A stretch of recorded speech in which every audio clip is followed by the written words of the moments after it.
والسماء ذات البروج واليوم الموعود وشاهد ومشهود قتل أصحاب الأخدود النار ذات الوقود إذ هم عليها قعود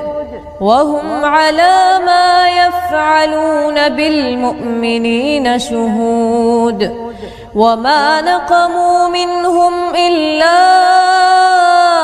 أن يؤمنوا بالله العزيز الحميد الذي له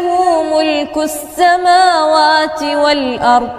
والله على كل شيء شهيد إن الذين فتنوا المؤمنين والمؤمنات ثم لم يتوبوا فلهم عذاب جهنم ولهم عذاب الحريق إن الذين آمنوا وعملوا الصالحات لهم جنات تجري من تحتها الأنهار ذلك الفوز الكبير إن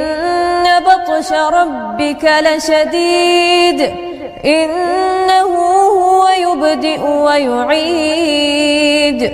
وهو الغفور الودود ذو العرش المجيد فعال لما يريد هل أتاك حديث الجنود